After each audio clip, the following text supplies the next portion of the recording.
Hi, I'm Ray. And I'm Saren. We're your Spider Baby hosts from To Know Her Is to Fear Her, a Spider-Woman podcast, as well as proud members of the collective. You're listening to Capes and Lunatics Sidekicks. Enjoy the show. Hi, this is Phil, and I'm here to make sure you know all about the Capes and Lunatics Patreon. Don't miss out on all new episodes of Wade's World, Boob Windows and Long Boxes, our Hard R movie reviews, and so much more, all completely uncensored. Access starts for as little as $1 a month, full videos when you pledge $3 a month. Check us out at the link in all of our show notes, or just go straight to patreon.com/capesandlunatics. Hope to see you there. This is Luca Perich, and you're listening to the Capes and Lunatics Sidekicks podcast. What about our Quasar podcast, The Quantum Zone? What about our Quasar podcast? I haven't heard that in a while. Wendell Vaughn, the first Earthman ever appointed protector of the universe. Bonded to the energy-transforming quantum bands that are both weapons and symbols of a station who fights an ongoing battle to defend all life in the universe from cosmic evil as Quasar. Hello, welcome back to a Quantum Zone. That's right, we promised you an annual. Here we go. I am Phil. It's been a long time since I said this. A master of the Quantum Zone, it is. I am Will. Hey, everyone. And a man who, until a few minutes ago, had a human being probably entangled in his beard. It is. Yes, this is Matt. She does grab a hold pretty tight. I told Will, I'm like that baby probably uses that beard as like a blanket. Yeah. I did trim it a little since the last time. It's summer heat affected, but yeah. Yeah, I don't know how you deal with that thing, man. I don't like it when the hair touches the top of my ears. Yeah, it's. I'm overdue for a haircut. I'm thinking maybe this week, but yeah.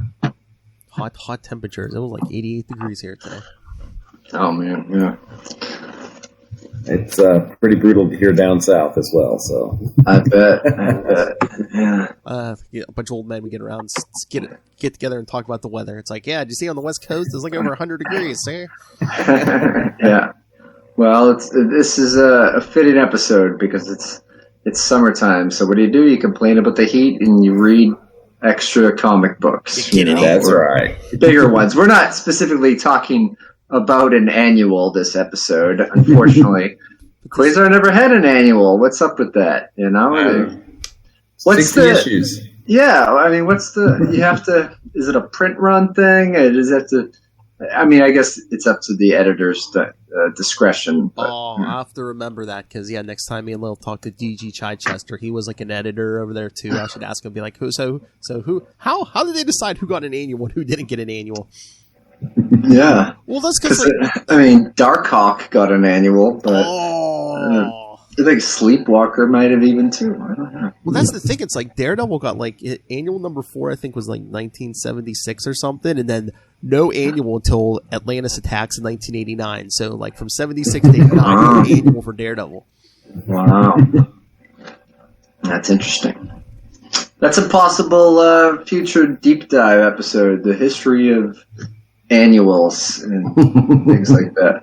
I mean, that'd be fun too because there were so many. I mean, just getting off on a brief diatribe because we do that a lot anyway. Is I would get excited for an annual, but it costs twice the amount of the normal book. But then there would be a 6 annual arc, so you would have to buy these other books you didn't read if you just wanted to hear about whatever. What were some of the big ones? I know Quasar appeared in the Thor annual and probably some other ones. Oh, yeah, there was a bunch of 4 annual, ones with like 4 annuals or 5 annuals, but you were saying 6. There was ones with more than 6. If you're talking like, Evolutionary War, Atlantis Attacks. Mm-hmm. Atlantis Attacks, yeah. Yeah. And a lot of the X titles things, they had the word cyber thrown around a lot too. Let's see, was it the Executioner song? Was that It wasn't an annual. No, that was the end of the book. It just went over. That was like in all the titles. X books. So it was at like 16 parts or something. Yeah, 12 parts. Yeah. Days of Future Present was an annual crossover. Yeah, it was like That was like 4. I think that was 4. Yeah, like 'cause I think Fantastic Four and New Mutants, X-Men, and X Factor. I think. Yeah. I feel like there's like a Punisher one called like Cyber Bites or something. I forget. Oh, was that the one that there was one cyber one? Wasn't Wonder Man in there too? It was like yeah, maybe. Well, that's another one. Wonder Man didn't have like a huge run, but he had an annual. I think he got at least 2, didn't he? I thought he got more than 1. He might have. Mm-hmm. Yeah, because he only went, 29, 30 issues or something? Yeah, he got at least 29, I think, yeah. And he got 2, so... again, no love for Quasar, right? I know. I'm thinking Life Form. Remember, there was like this monster thing that kept mutating. I think it started in the Punisher, went to Daredevil, then it went to the Hulk. Oh, yeah. Eventually made its way to the Silver Surfer. Yeah, Life Form was Punisher, yeah. Yeah. Was it the System Bites? Was that the System Bites? That's the one. Yeah, I vaguely remember that now. Yeah, because I remember I think it did some damage on Earth. Then it didn't launch itself in space in a rocket. So did it make it to the Guardians of the Galaxy eventually?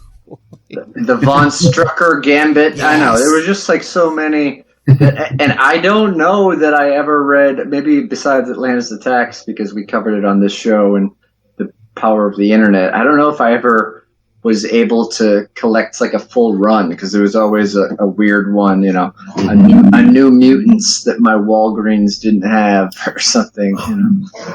Wasn't there an Evolutionary War crossover into the ALF annual? Yes. Wow. That was pretty... I seem to vaguely remember that. I don't know if I have that issue or not. So what are you saying, Will? So you're saying Elf got an annual, but not Quasar? Yeah. Exactly. Yeah, there you go. Yeah. And then in the 90s, there was at least, 2 or 3 years, like the 3 Spider-Man books like did their own crossover. The annuals went through all 3, Amazing, Spectacular, and Web. Well, and the annuals were shrinking too. They used to be like these 64, 80-page, monsters that would have, 2, 3, 4, 5 stories in them, right? And then it's a giant sized man thing. Exactly. And then modern ones are a far cry from that now. Yeah, I know. Yep. They're barely. There's any annual we get today. It's like only slightly larger than a regular issue. Mm-hmm. Yeah. I know, like we were saying back in the day, man, they were double the size for like $1 more. Yeah, not double the price. Had some reprints in them, so you could maybe look at, get exposed to some of the older stories. Celebrate the 90s, man. We should have charged $2 a download for this episode. Yeah. Different artists' takes and things like that. Pin-ups and just, like stories featuring side characters and obscure alternate or maybe like sometimes. Layout plans for Project Pegasus. I know that showed up in Project Pegasus, but just goofy things like, hey, this is Daredevil's Billy Club, here's how it works, or yeah. But that's the thing, like even like all those Atlantis attacks, because Lilith and I covered some of those. It's like there was like a guest star in every issue, every annual, but it's like, yeah, the only time Quasar appeared, I think, was with the rest of the Avengers. It wasn't like he just showed up, which he should have. Yeah.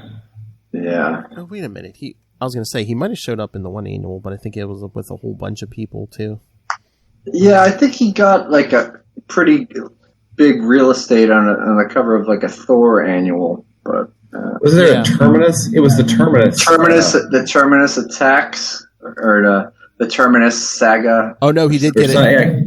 He did get an Atlantis attacks. Yes, Matt Kona was correct. It was on the cover of Mighty Thor, but he had to share it with Doctor Strange and Ben Grimm. So. Okay. There you go. Two of the 4 characters I really like. Check out at Walred on Twitter. That's right. Put his top 5 favorite characters. I wonder who number 1 was. I don't know. Green Lantern. Oh, Phyla Bell. Batman. Sorry. No, you're not from Australia.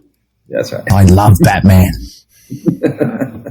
I love that. No, I wonder who Will's number 1 was. What about our Quasar podcast, The Quantum Zone? Yeah. Can I just say, I love what we're doing over at Sector 2814, the Green Lantern podcast, but I've missed this too. Yeah. Yeah, me too. Yeah. I mean, it's been, 6 months since we did the last Quantum Zone? About 20 weeks, yeah. Yeah, I was doing the math. Doing the math. So I was gonna say the idle chit chat. We've been still doing that on Sector 2814. So no, I was just trying to think of any other good annuals that we mentioned Evolutionary War. Yeah, Citizen Kang. I think that was one that I reread because we had talked about it somehow months ago. And I think I went back and tried to find them. What were those Avengers ones where they went underground? Wasn't Subterranean Wars? It was something like that. Yeah, it was like I know at least Avengers and West Coast Avengers. Yeah. Oh, and then there was that one year. What was it? Like the titles really weren't, the annuals weren't like interconnected, kind of, except like they all like introduced like a new character. Oh yeah. Because they had trading cards with them, right? Yeah. And I think the only ones who ever like showed back up ever again wasn't Captain Marvel's son Genesis. Didn't he come out? He may have. He might have been the Silver Surfer. I can't remember. Yeah, he might have been the Silver Surfer. Because I don't think a lot of them hardly any of them came out of that. Because that would have been like what 92, 93, somewhere in there, something like that. But yeah, I don't think they even had like did they even have like an official title for that thing? It was just like oh, here's a new character here. There's a new character here. Trying to do some rudimentary research. I'm not finding it. Yeah.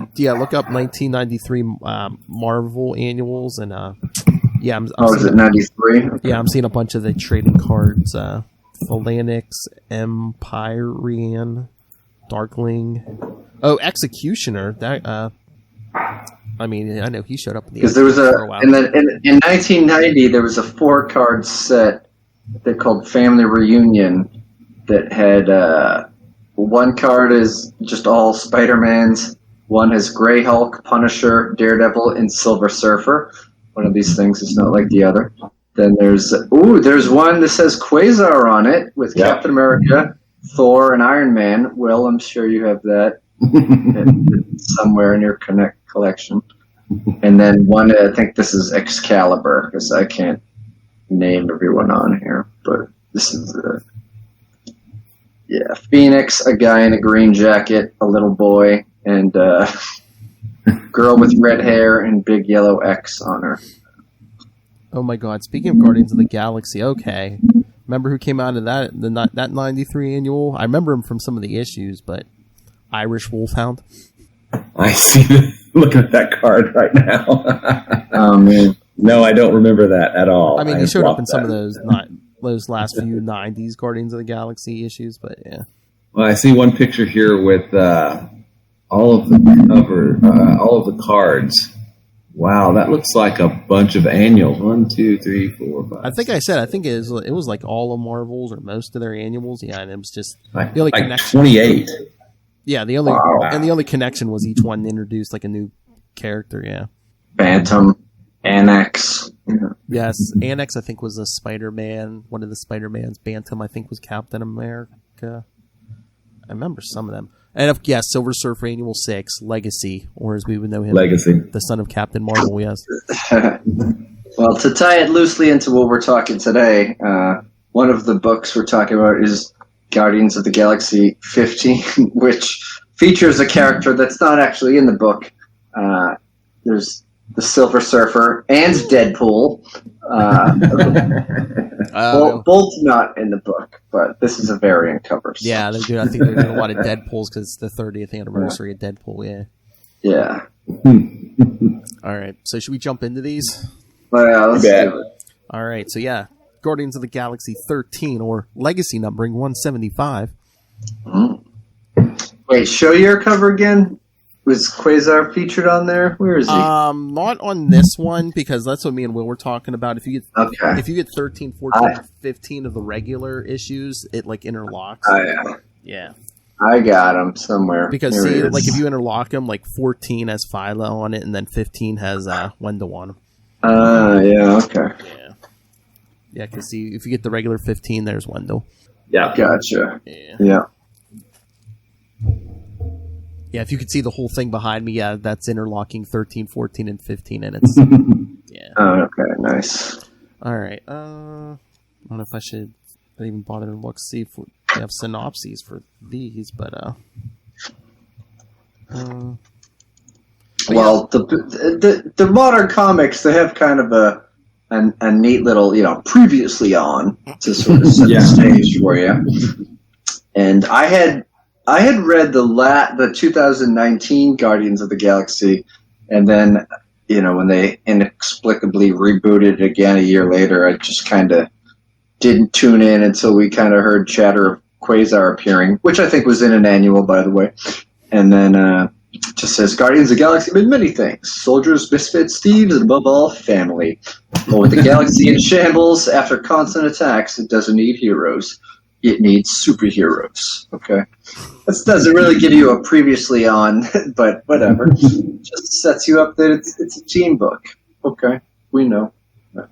well, yeah, I think that was like their whole thing. They had that smaller team, then they're like, oh, we don't need space pirates anymore. We need space Avengers. Yeah. We need Annihilators. Sorry. But we already did that. Twice. True. Yeah. Oh, jeez. Is there a synopsis here?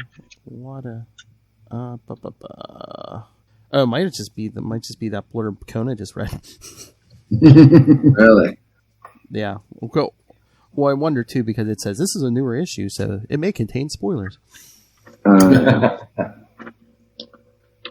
I mean, it sets it up with they're on the Throne Worlds, the Kree Skrull Alliance. They're getting together, but it's kind of busted up. It looks like a Death Star post first Star Wars, although they're not completely loaded. And they're sort of making their way through the rubble. There's chaos still going on. I was gonna say no. Darth Vader doesn't show up to the last page. Yeah, because I don't know how versed you guys are in current. Basically, Hulkling has taken over as Emperor of a combined Skrull Kree, basically kingdom. That's because he is the son of Marvel and a Skrull princess, right? Yes, I believe so. Yes. Family ties. Yeah, they basically have this big alliance going. Super Skrull's a part of it, which Nova will complain about in issue 15. But yes, but yeah, then they introduce you to these bigger teams because neither Quasar was on the team before. Why did they make those quantum bands so big, Will? I don't know. I mean, it just kind of looks like it's like a giant glove, and it's like they're not.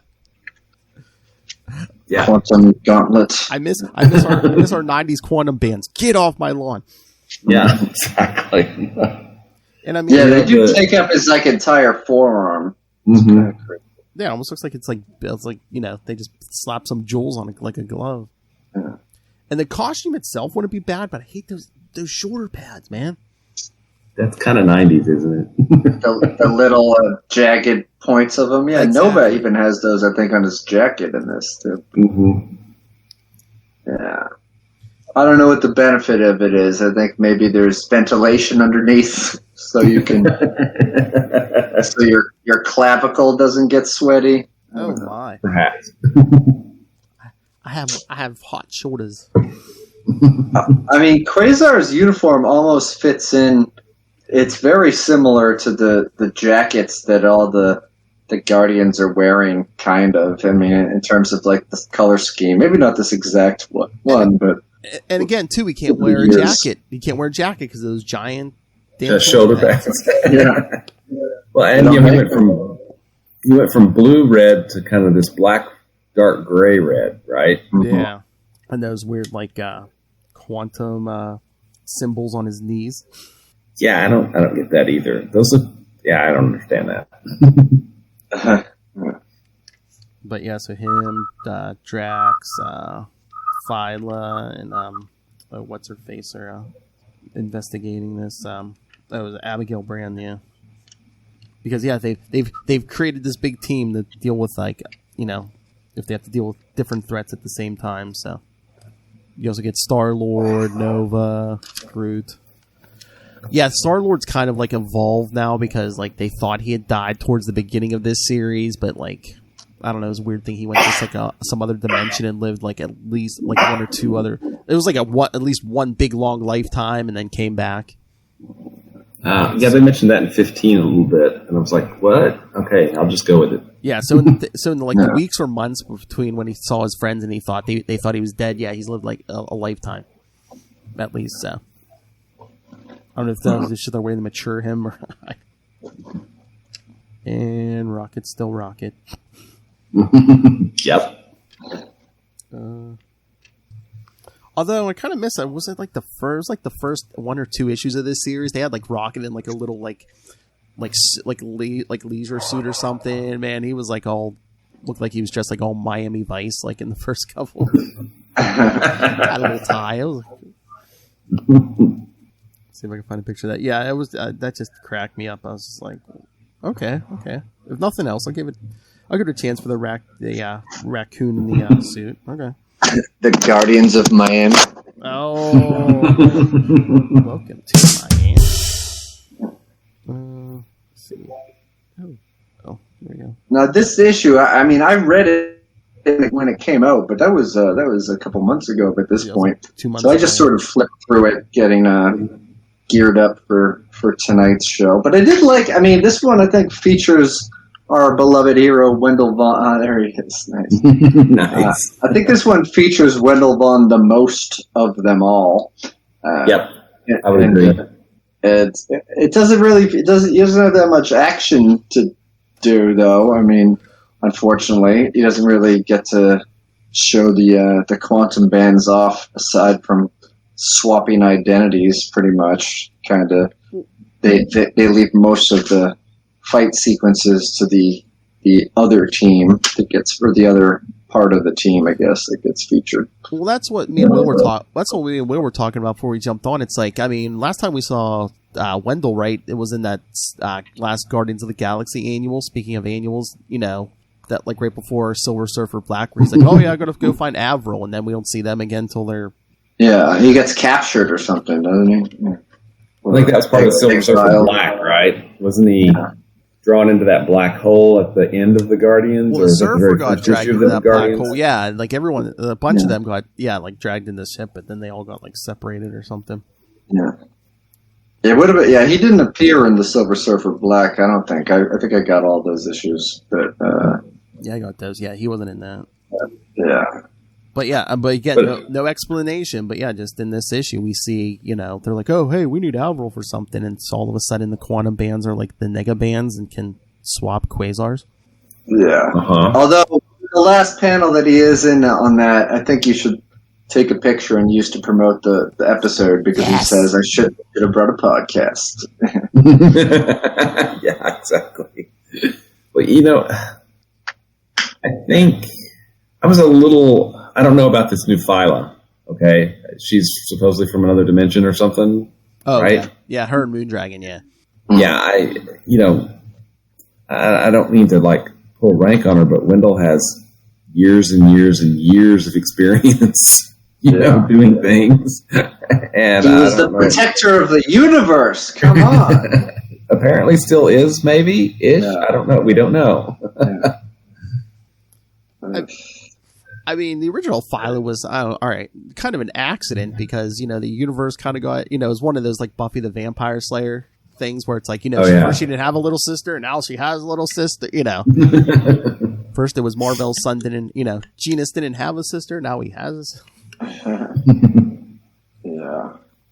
But again, I want to know why these quantum bands are working like nega bands now. And we still want to know that answer to that. Yes, we do. And again, we don't know where they're swapping in and out of, because all we see is a black panel. It's like, are they swapping in and out of is one of them going into the bands? I don't know. It couldn't be the quantum zone, though, because one, it's black, and two, they could just quantum jump out, right? So, you would think, yeah. Yeah, it's got to be something else. Well, that's the thing. Look at Wendell, even wherever he's at. He looks like he still has the bands on, so, so can... what can he do? Where is he? Yeah. I'm guessing if he was in the quantum zone, he could quantum jump out, yeah.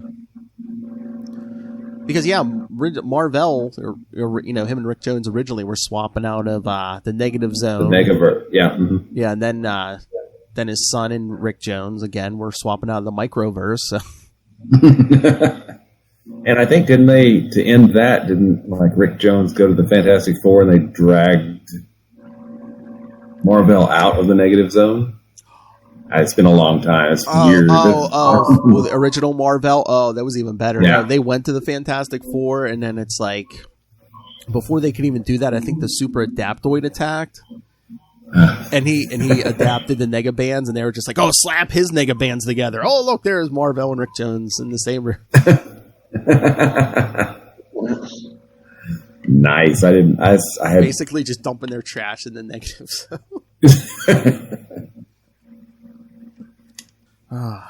I love how, you can make a suit, because wasn't that AIM? You can make a Super Adaptoid that can copy Negabands, but you can't create quantum bands. I know, that seems a little weird. And again, 2 quasars. Do we have 2 functioning sets of bands now? I don't know. That's a good question. And where's Epoch? Where's Epoch? That's another good question. We have lots of questions, it seems. We should hit up the letter section, Get it? When was the last time Epoch even showed up? Was that in the Cosmic Powers Unlimited stuff? It might have been. I can't remember. I mean, because we didn't get any Epoch during, what was that, Maximum Security or anything, did we? I don't think so. And then nothing during Annihilation or nothing in the Nova Annihilators. Series. Yeah, I don't think any of the Nova series. I need to go back and read those, I guess. I could be wrong, but I don't remember. It's been a while, kids. Yeah, it has. I'm trying to look this up. Oh no. It's not saying. All it's getting is Epoch is the daughter of Eon and granddaughter of Eternity. Give me some appearances. Come on. But there's a Marvel Epoch, a DC Epoch, and a Top Cow Epoch. Okay, nice. Popular name. Oh, here's a reading order. Let me see. Hold on, it's open. I found a reading order list, so maybe I'll tell you. Oh, only 1 page. How embarrassing. It's saying after the Quasar series, Star Masters #1, Captain Marvel Captain Marvel 14 in 1999. Unless that's like a flashback or something. Epoch did show up in the Fantastic Four, where the Black Panther put the chokehold on the Silver Surfer, which is 544. Ridiculous on so many levels. Looks like 544 through 546 of Fantastic Four. And then the last, I never read this, I don't know if this is true or not, the last issue it has on here is Avengers Academy #7 from 2010. Huh. I don't know. I'll have to look that one up. I'm going to write that down. Yeah, Avengers Academy 7. I was going to say, wait, so did Quasar make an appearance, or did Epoch show up without? Well, in those Fantastic Four issues, he actually, Quasar was dead-ish at the time. Not really, but kind of. Yeah. So he appointed Gravity the new protector, right? Ooh. Yeah. Yeah, I forgot about Gravity. I forgot about Gravity. Hold on. I was going to say, I'll pull up more of Unlimited here. So, yeah, what did you guys think when you read this the first time? At the end of this, we get Doom.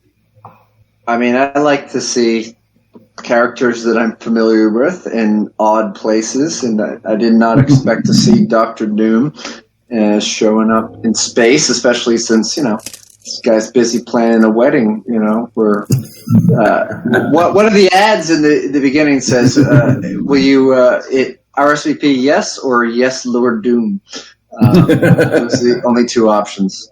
I thought it was cool. I thought it's set up for the next issue, although I think I read through the grapevine that we wouldn't get a lot of Quasar in it, so I didn't buy the physical copy of it, but I did get the digital version. So, yeah. Yeah, Yeah, I thought it was a good issue. I mean, Al Ewing's a really good writer, and the art's great on these books. I was just, wanting more Quasar. Yeah. Basically. I was a little, shocked to see the quantum bands behave like the nega bands. All right, no, I'm sure there's a story there that I'm eager to see. Sorry, kids. I was just thumbing through Avengers Academy #7 on now on Marvel Unlimited, and I guess the only thing I'm seeing with Epoch in that issue is I guess she just appears with a bunch of the abstract entities like the Living Tribunal and the In-Betweener. Yeah. Mm-hmm. But that's basically it. Just that one shot. Yeah. Oh, okay. Looking kind of old. Looking like Mama. Oh, really looking green there. So, yeah, don't expect much from that appearance. So, yeah, I guess Epoch hasn't been doing a lot. Yeah, I need to go back through and... Oh, my God. Al, please, I beg you. We just need, like, a couple pages just like Wendell calling Epoch. Tell me how to Where am I and how do I get out of here? Or tell me how to separate myself from Avril. Yeah, there's no synopses on these. It's basically just those blurbs. But yeah, what did you guys think of that first issue? Like, again, it was like setting up kind of like the new status quo. Mm-hmm. Yeah, I thought it was cool. I mean, you see a team that is just forming, sort of thrown into the middle of this intergalactic situation, and they some of them throw down, some of them just have to sort of plan ahead for the throwdowns to come. So it's interesting to see how the creators delineate the action per issue, and there's a lot in the next issue. At least there's a little bit of slapstick and comic relief thrown into issue 14 too, which we can get into. But yeah, I don't have that much else to say about the first one. Yeah, I thought it was pretty good. More. But Matt's right. There's a good line or two in 14 that I think Philo delivers. We'll get into it when we get 14. Okay, well, yes, 14, I mean, oh my God. I mean, some other stuff happens, but most of this is just like a punch him up with Doom, and it's like, I can, he's jumping from body to body. It's just Doom being Doom. And Moondragon, being the former protector of the Mind Gem, kind of ultimately puts him in his place, right? Well, if his place is in the body of Rocket, yes. Yeah. What is his indignity? Even as a raccoon, Doom is a man of his word. Yeah, I did have to chuckle at that one. And then we get the, we see Ego, the living planet, because something's coming. Well, and is this where Philo says that she wants to keep Avril here because Wendell's a hero? She doesn't need a hero right now? Is that okay? Yep. I remember seeing that. I'm like, oh, come on. Not that they gave it either Quasar much to do, at this point. Yeah. I mean, shouldn't we be giving both of them more to do since they probably some of the more powerful members of the team? You would think, maybe. I love you, Al, but what are you doing? We just have to trust. Trust in the Al, right? Yes. And of course, we all saw that last page coming. Victor Von Doom, you just joined the Guardians of the Galaxy.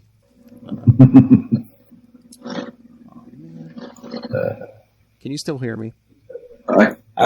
You've gone into the white zone? Yeah, you're in the white room, man. Yeah, I think. Are you sitting at a table with other failed protectors of the universe? I think this camera's dying or something. I'll have to switch to the other one. Okay. You're back. Yeah. Alpha Flight, the Snowblind tribute. Yeah, I just gotta switch to the other camera.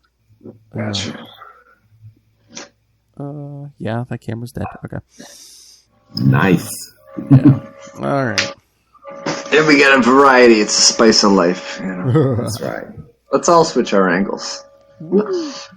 Yeah, Dapty's the built-in camera. No, I don't know what it'll look. Oh, and there was a variant of 13, I think, that Ron Lim did. Is that right? Or was that 14? They all might have had variants, I think, maybe. They definitely all have variants. I don't know which one the limb is, but or what featured on it. Hang on a second. I will see what I can find.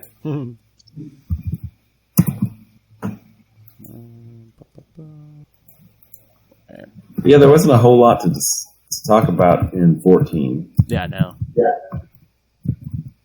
Like I said, just a lot of it was just, hey, Doom being Doom and modern comics. Yes, indeed. All right. Yeah. Oh, no, I saw there's a variant of Guardians of the Galaxy #1 that showed up. Oh, no, 13 had one. I was going to say, because that variant you had was for 15, right? Oh, wait, no, I have a variant for 13 and 15. I was going to say, if anything had it doesn't... Oh, yeah, this is the Ron Lim one that I have, I guess. Although I looked at the signature and it said Silva below it.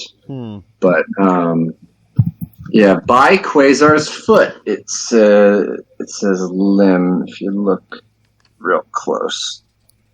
Oh, man, I wanted that cover. But I'm sure you could still find it. I don't know how many of the current back issues. They had a Deadpool 13 variant, too, I saw. It was Deadpool and Rocket Raccoon on the cover, I think. But I got this one first. Yeah, I was going to say, if any of them had a variant, it was going to be 13, because that was, legacy numbering 175. Yeah. Oh, okay. So. But yeah, I mean, we don't get a lot of Quasar in these, but it's like, we have Hercules too, Ray's favorite, and Hercules isn't doing a lot in these. Yeah, I just read this, and I don't remember seeing Hercules at all. It's mostly about the showdown between Hulkling and Von Doom for their. It's almost like I don't want to say a duel, but it's like they're struggling for the crown, and then the Hulkling gets possessed by Doom. It's sort of a clever spin. I guess it's something that I don't know if they're introducing, that it's an ability that he can do in this. I don't know if he's ever done that before, but he kind of just offhandedly mentions, it takes a lot of willpower, but I can do it sometimes. And he sort of makes Hulkling do his bidding while it's almost like how he delegates power through the Doombots, which is something that we have seen plenty of. Not knowing which is the real Doom or not. Well, yeah, I think that's a historical ability of his, like early on in Fantastic Four, and then him he basically switches minds, I think, and then he locked his armor so that whoever's there is just trapped, right? I gotcha. Yeah, yeah, because I think that was like early Stan Lee issues, like he switches minds with Reed, I think. Yeah, because he gets taught, but wasn't that the ovoids or something? Mm-hmm. He sort of throws some shade at Reed in this one too, or something, talking about like using his powers like just to be stretchy or something like that. Oh yeah, here we go. Yeah, the ovoids. They were first seen when they rescued Latverian monarch Dr. Doom from space after his most recent defeat at the hands of the Fantastic Four. Doom convinced the peaceful ovoids to teach him their mind transfer technique before they returned him to Earth. There you go. What was that? Yeah, Fantastic Four number 10. So. Wow, that's old school. So good job on continuity there, Al. Well, that's like today, Charlie and I were recording something else. We were talking about that. It's like, Doom either has that mind transfer the ovoids taught him, or like, or he just like imprint his mind, like when he made Kristoff believe he was Doom, and then Doom was basically fighting himself for a while. And he's kind of second only to, Stephen Strange in his mystic abilities too. So he's kind of like the triple threat, right? Well, he's a college dropout. He just studied everything before he left school. And he's a genius, and he has his armor. So maybe he's a quadruple threat. But nobody likes him. As we'll see in 15, no one likes him. Yeah, I know. That's true. All right. Anything else on this, or should we get to 15? Well, I mean, the being tricked into switching bodies with Rocket Raccoon was pretty hilarious. Oh, and being sort of being forced to join the Guardians, that was a little weird. But I guess I'm going along with the logic for it. But, why not? He's powerful. He's part of the team. I don't know how trustworthy he would be, but if he has no choice, I guess he's sort of being railroaded into it. But hey, even as a raccoon, he's a man of his word. Yeah, exactly. I am still a creature of my word. What do you have? What was it that Phyla said when Avril wanted to switch back out? Yeah, here I had it. Yeah, she said something like, "Oh yeah, he's the hero type, and this is at the time for heroics or something." Let me find the right. Yeah. Because Avril's talking about switching out. She goes, "I don't think so, Avril. Wendell's the hero type, and it's a little late for heroics now." It's never too late for heroics, but okay. And I'm like, would it be a big deal to, I mean, Wendell has more experience, and it's like, but would it be a big deal which one was out there? I mean, they both have quantum bands when they're out there. It's like, the power set's pretty much the same.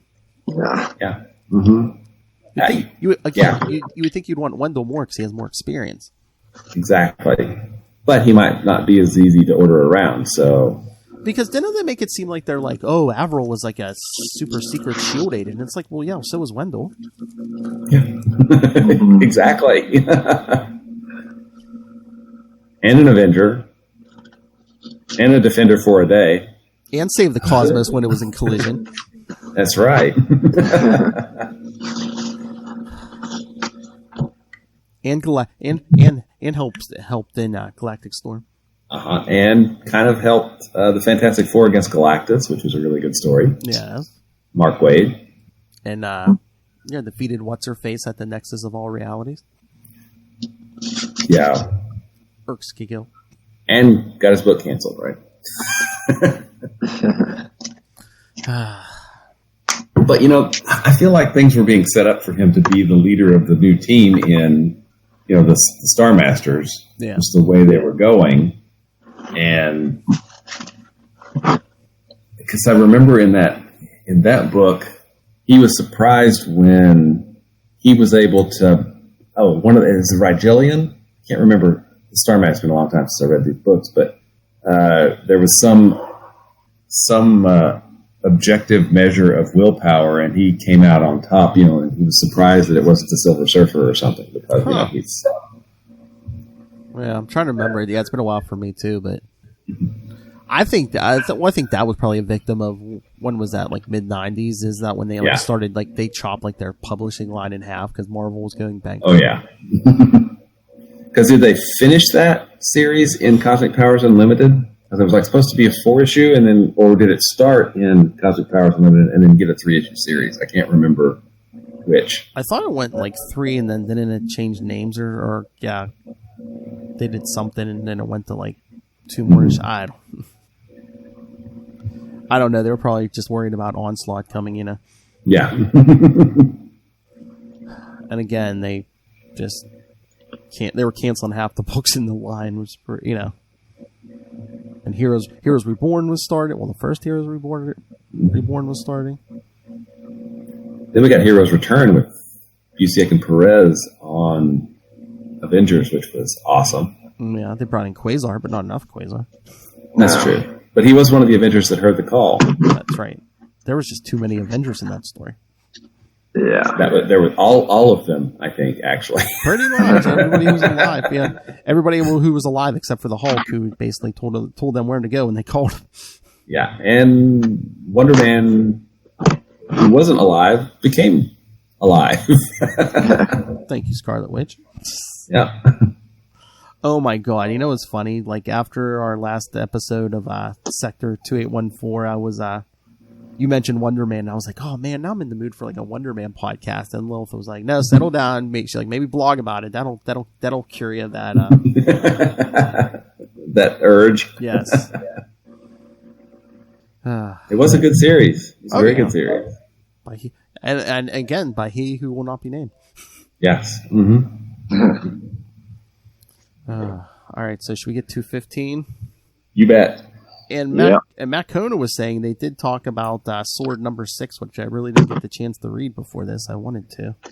Yeah, it connects a little bit. I mean, there's a Hellfire Gala going on. It's going through all the books, throughout. So I think we get a beloved editor's note at some point near the end of this issue.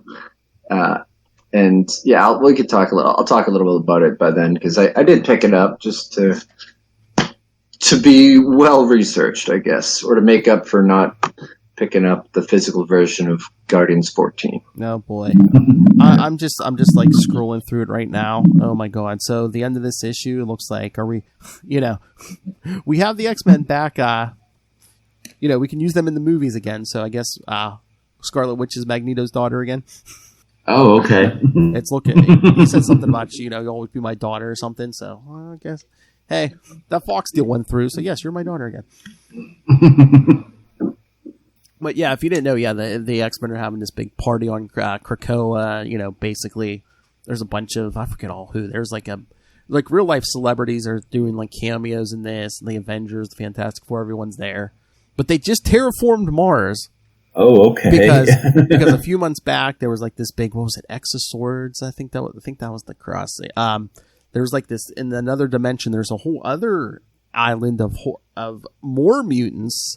Because I guess was it thousands or millions of years ago they split off. They left this reality for that reality because like the one female mutant over there, she was like I don't know if it was Apocalypse's wife or something. Like way back in the day. Okay. Wow. So now they are all coming to this dimension. So yes, with some of the mutants terraformed Mars and made it livable. So cool. Because in Planet-Size X-Men #1, Cyclops meets with Captain America, and he's like, all the nations of the world are getting kind of jumpy because like a few million more mutants like popped up on the radar all of a sudden. So yeah, that was the big thing during the gala so far. They're just like, oh look, we're making Mars habitable. So okay, cool. But it's just like it seems like all the mutants are on the same side now, even like guys like Apocalypse and stuff. But I don't know.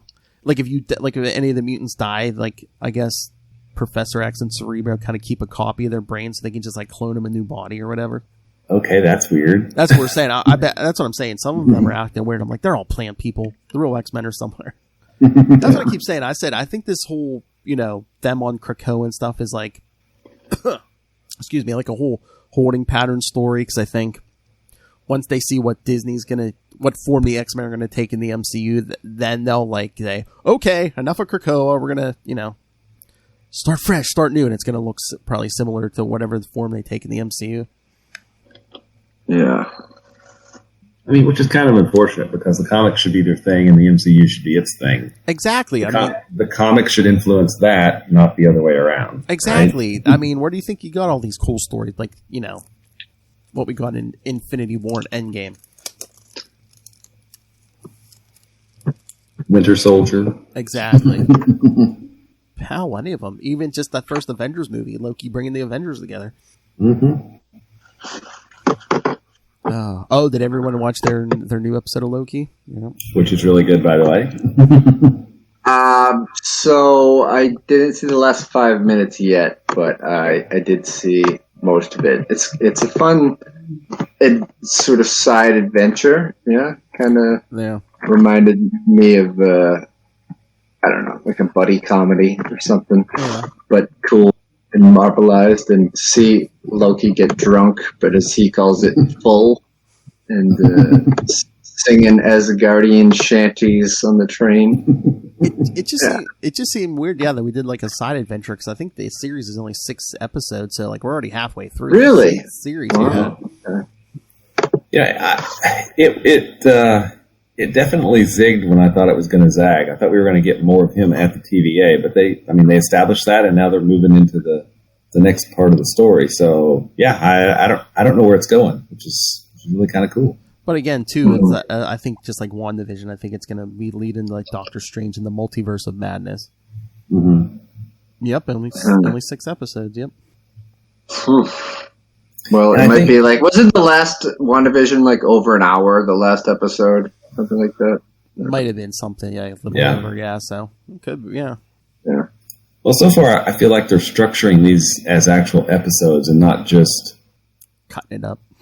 That's kind of what I felt like on Falcon and Winter Soldier. Those didn't seem to have discrete. It was just like, here's the first hour of the 6-hour movie, here's the second hour of the 6-hour movie, here's the third hour. Well, I think they said they had the alter course on a bunch of the Falcon and Winter Soldier stuff because of COVID, so I don't know if if that affected Loki at all, but yeah, I'm pretty sure they said with Falcon and Winter Soldier.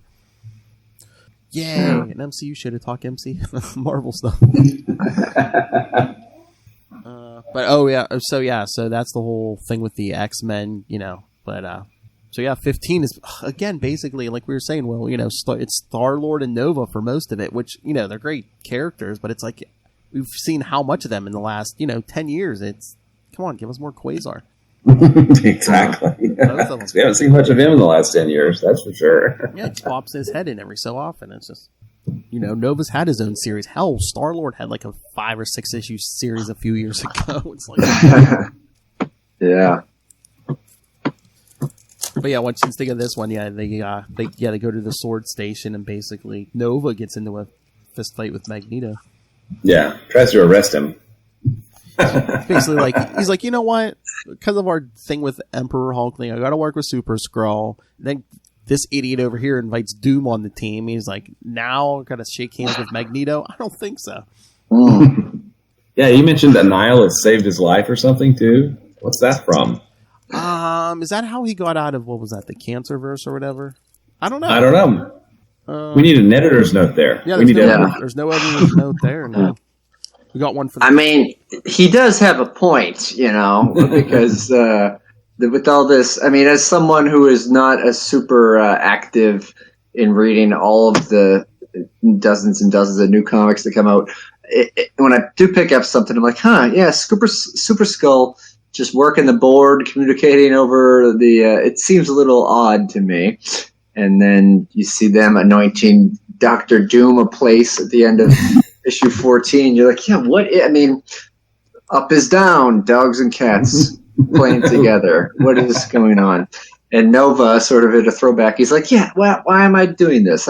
Magneto, you may have changed your costume color a little bit, and maybe you're not even the real Magneto anymore because of the Krakoa whatever's going on, but still, he's going to bring up some real deep cuts, a real back issue turner to something from the 70s, and he's going to try to make an arrest on that. Apparently, there's no statute of limitations in space, but that's right. Yeah. But I just love how Nova's like, yeah, okay, I know I'm an ass, I shouldn't have done that, and even Magneto's like, yeah. But I love it. That's why I said anyone in like any Marvel comic can always bond over the fact it's like, oh yeah, I hate Doom. Yeah, me too. I hate Doctor Doom too. Doom, man, come on. Again, if you're a guy like Magneto, you can be like, yeah, I know I'm bad, but at least I'm not Doctor Doom.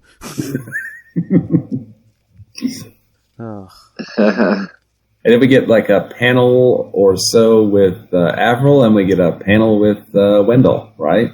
Yeah, like I said, Wendell's like in the end there for like a big reveal. But is Avril in here? I think she's at the beginning. Yeah, maybe. Yeah, because Wendell's like towards the end. Yeah, because there's Avril sipping coffee at the beginning. Mm-hmm. And then, wait, hope wherever they switch out of has a toilet, man. Yeah, no kidding. Drinking lots of coffee.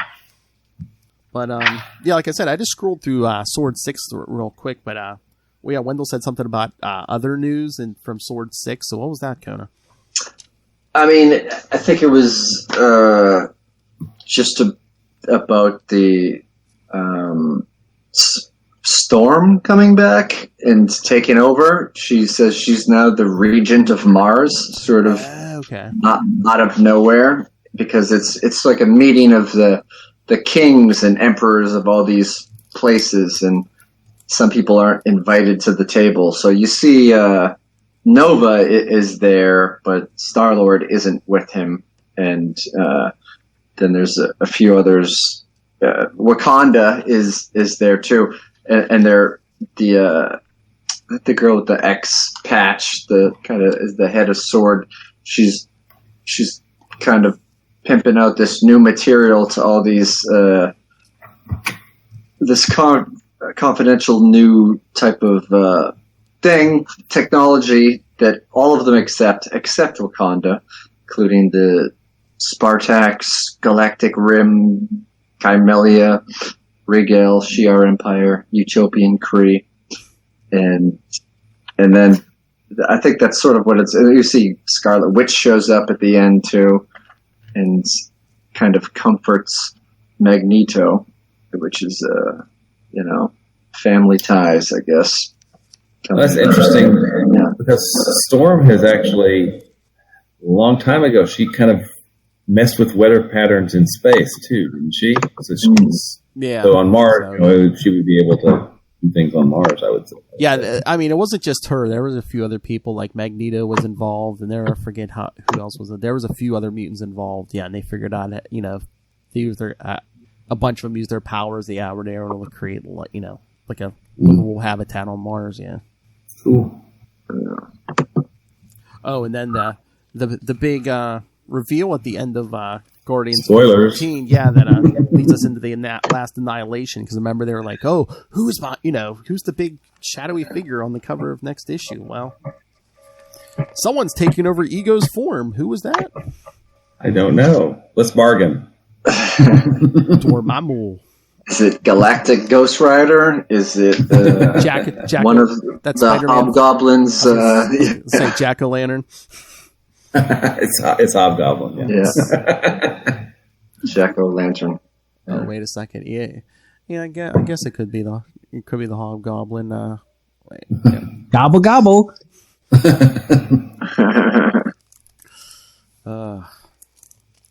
So what do we think? I mean, so this is going to be like a big. I don't know how big a crossover. It's going to cover at least 2 Guardians issues. Well, at least part 1 and part 2. Yeah, that's all we get. Yeah, there's looks like tie-ins in Sword 7, and like I was telling Will all about the whole Cable situation. Yeah, the reboot in Cable and Cable Reloaded #1. Shouldn't that be rebooted? Got to reboot your router. Yeah. Yeah. Repouched. Yeah. Replug the cable, plug it back in. Yeah. Nice. I mean, we're getting Quasar appearances, so hey, this is a good thing. Yeah, I just hope the 2 of them get a bigger role, in this big crossover thing or whatever. The last Annihilation. Yeah, it'll be the last one, sure. Just like Final Crisis was the Final Crisis. Okay. Yeah. When did Annihilation come out? Was that 2003? Maybe 2005. Maybe, yeah, because I really I wasn't in it a lot at that time, but yeah, I think it was that like early 2000s? Because when did that first Nova series come out? Because that was after that. Yeah, it was after that, and then you got Annihilation Conquest after that, which is what introduced the Guardians. Yeah, because it had to have been early 2000s. Because when he came back to Earth after Annihilation, it was like, wasn't it like just right after Civil War? Yeah, I was gonna say it was like right after Civil War, because he was like, "What are you people fighting each other for?" Annihilus, He's like, how many people died up there, and you idiots are down here fighting each other.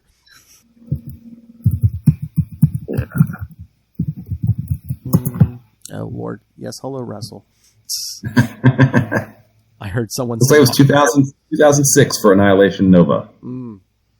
Heard someone say Hobgoblin through the ether, and it summoned me. Yes, we know you love Hobgoblin. Hobgoblin is awesome. Who doesn't love Hobgoblin? He's like everyone's favorite. He's like Spider-Man's favorite punching bag. Gobble gobble. I mean, he's the Green Goblin without all the craziness and craziness. Yeah. Oh, before we get to any feedback, Will, I did finally get to your request. I mean, it was on the Sector 2814 podcast, but this will fit in on Marvel. You wanted a certain Matt Kona drop. Well, here it is. The yin to Darkhawk's yang. It's an awesome drop. Is that the Kang Yang? But no, I was just listening back to the episode the way Will's like, yes, that has to be a drop. The yin to Darkhawk's yang. It's pretty odd. That rivals some of the Star Blast drops. Oh yeah, definitely. I am God. All right, you guys want to hear some feedback? Yes, Bet. please. All right. Well, where's the feedback? Okay, I guess I'll get to Russell first from the Tomes of Evil podcast, and as you just saw, he loves the Hobgoblin. All right, so let's see what he had to think of Guardians of the Galaxy 13 through 15. Hello there, Quantum Zone. It is Russell from Tomes of Evil, and I'm here to give my thoughts on Guardians of the Galaxy issues 13 through 15. And all I gotta say is, wow. This is the first I've read of this run. I've been a big fan of Al Ewing, especially, Immortal Hulk. But this is the first time I've read his Guardians of the Galaxy run. And holy cow, this was just heavy hitter, one right after another. I'll get to the point. Doom steals the show in the first issue. First two issues, really. Makes an entrance that only Doom could make, very extravagant, very powerfully. But then, of course, he's made a fool out of in the next issue, and it's hilarious. He gets put into Rocket's body and is forced into becoming a member of the Guardians of the Galaxy. How crazy is that? Doom, a member of the Guardians. A lot of stuff going on that I'm not real familiar with. I didn't know about Star-Lord having this other family in this other realm and all this stuff. The whole reason we're talking about this, it barely shows up in the story. I mean, Quasar, I'm also a little confused. How many Quasars are there? Are there 3? 2 now. And they're pulling as they mentioned, the Rick Jones and Marvel. Anyway. Never pulled the Rick Jones. Quasar doesn't play too much of a role in this.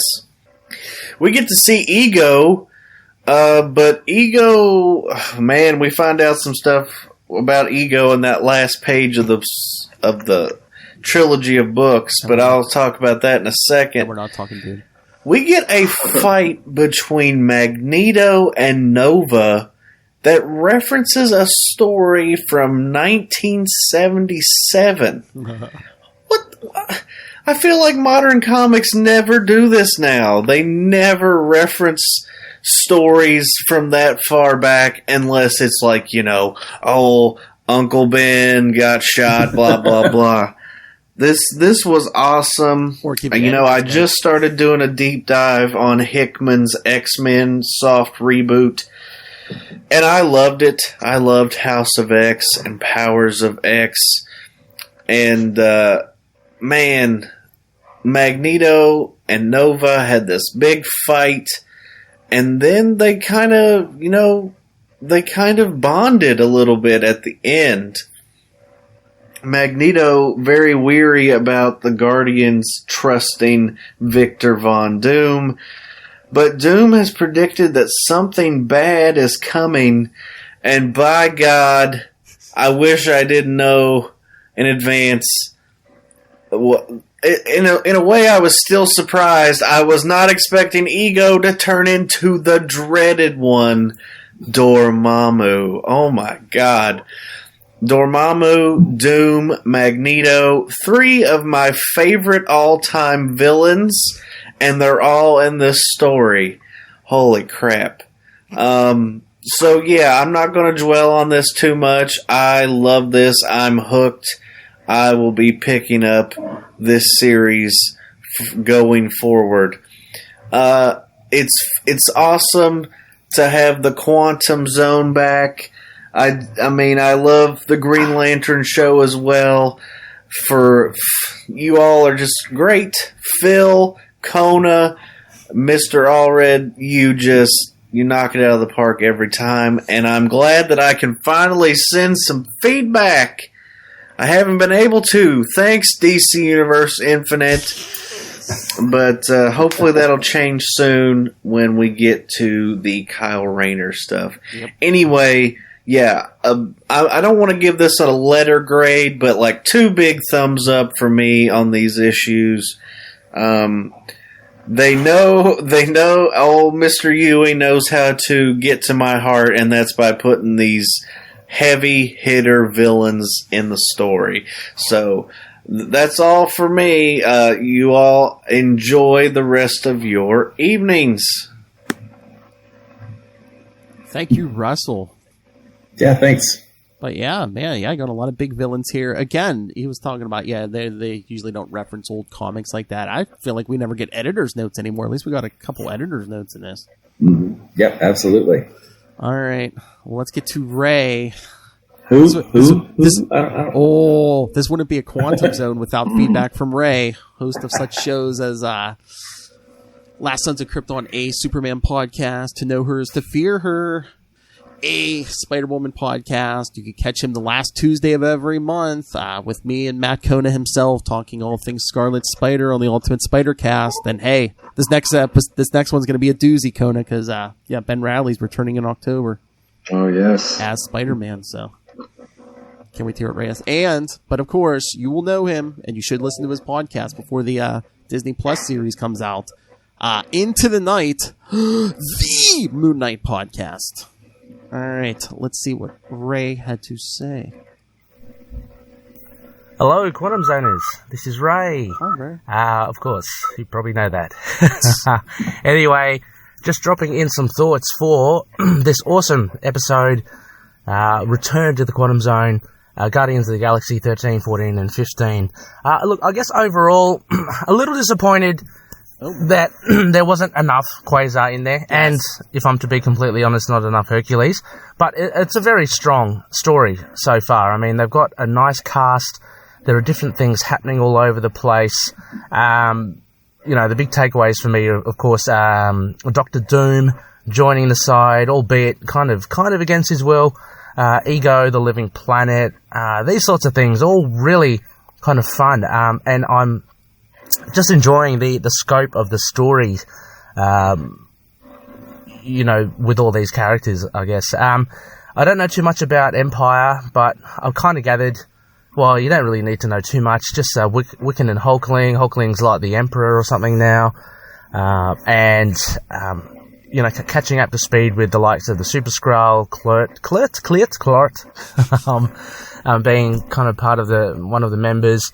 I'm liking Nova's role in this as well. His throwdown with Magneto was really cool, and I love the fact that he can kind of return favor, so to speak, he said, with the Nova Force, and he wasn't scared of Magneto at all, which is great, because Magneto's always kind of come across similar to Doom. He's pretty, I guess, awe-inspiring and quite deadly. He still was here, but it was good that Nova had none of that, and he took him on anyway. What other things? The body swap of Doom and Rocket was, I thought, pretty funny. I thought that was a nice touch. Good on you, Moondragon, for that.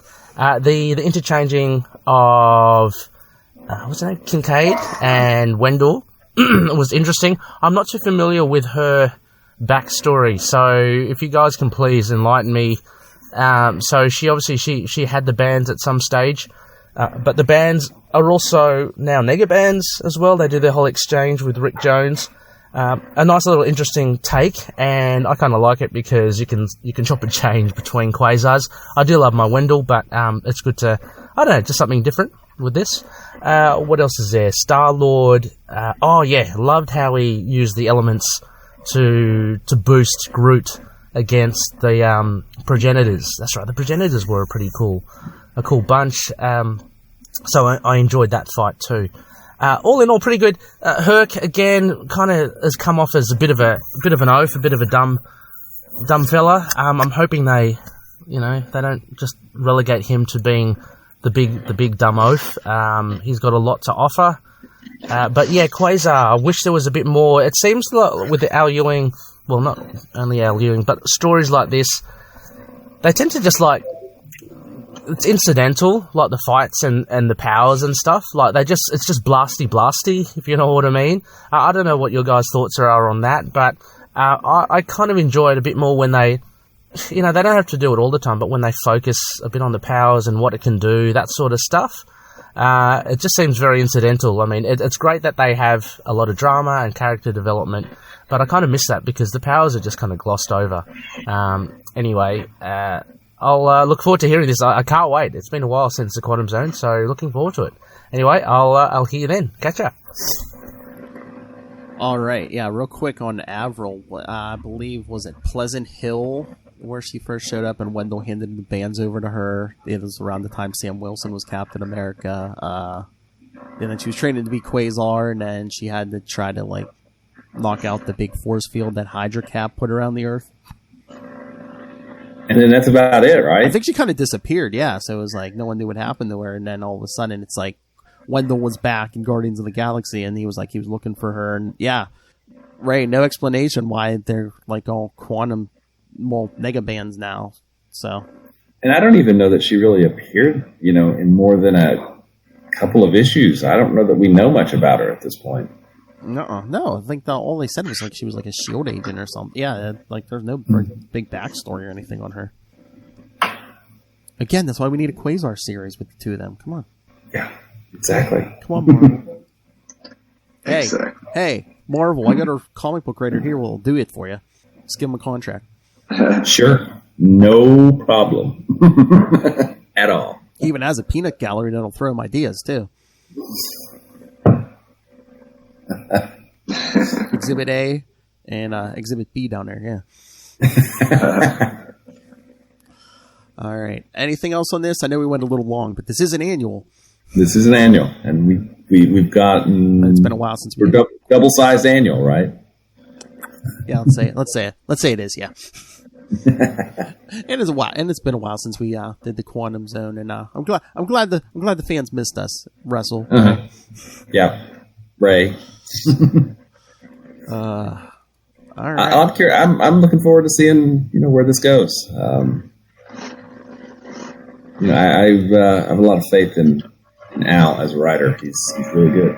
Oh yeah, do you see after his Immortal Hulk's done, he's taken over Venom? No, I didn't realize that. Cool. So I guess he's going to be doing Venom in Guardians of the. I wonder if Venom's going to show up in Guardians of the Galaxy at some point.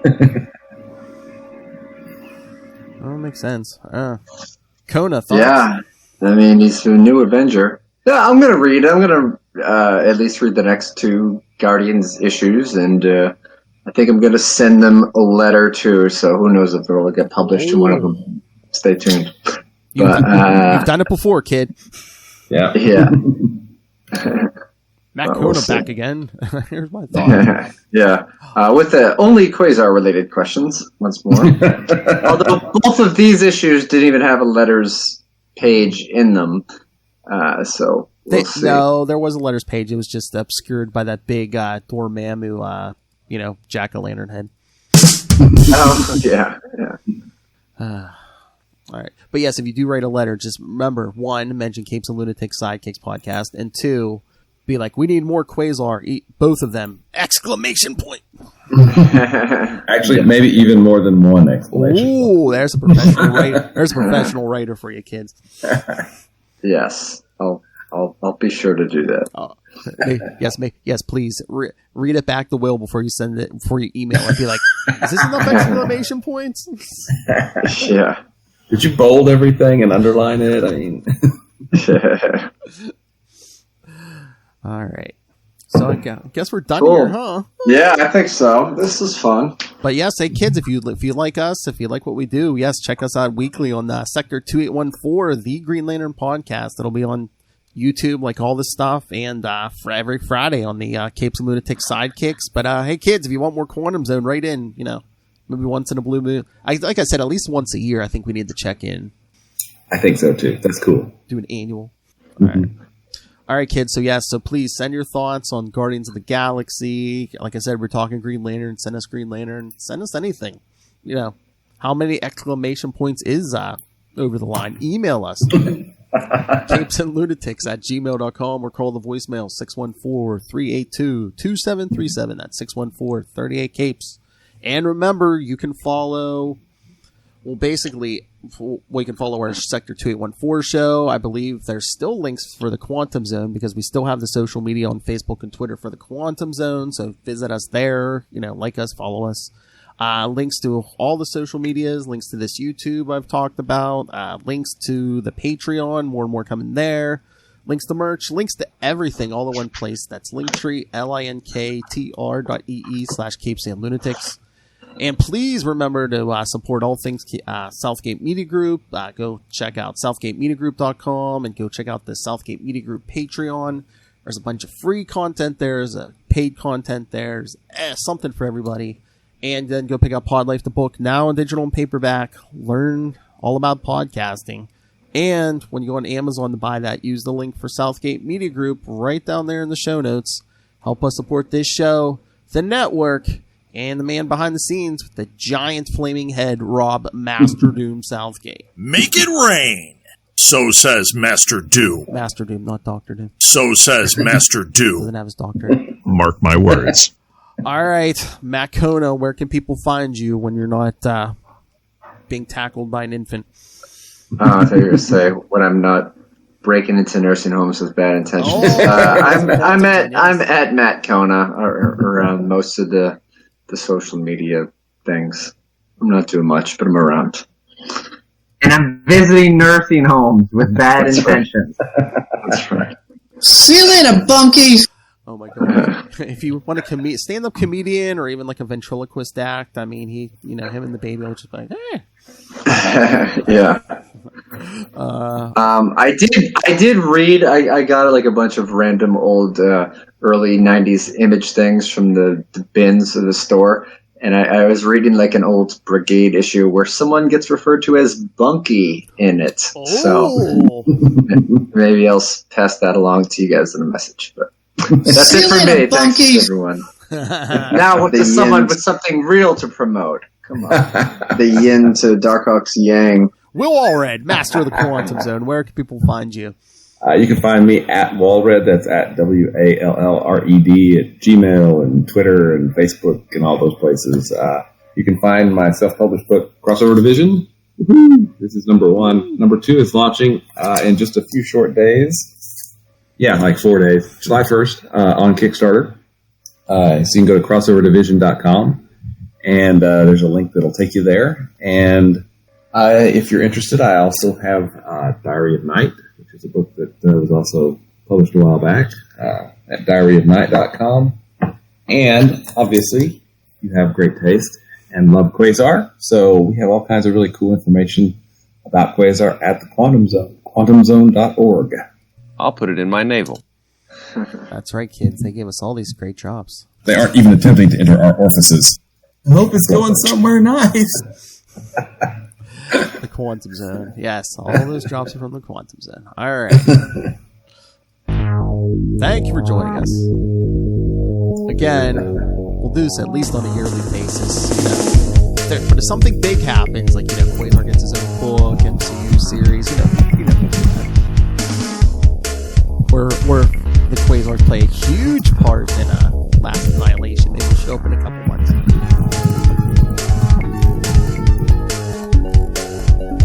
Or who knows, maybe that Last Annihilation will, get Will be like, we need a cable podcast. I love pouches, man. That's it. Oh, that's Cable's name. Pouches, man. Pouches.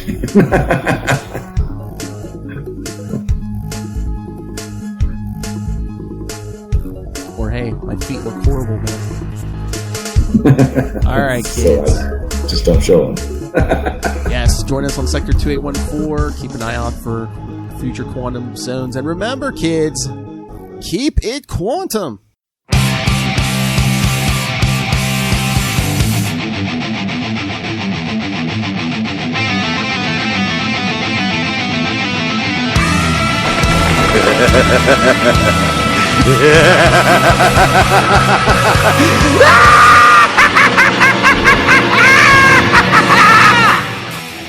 Are you a fan of comic books? Are you a fan of comic book villains?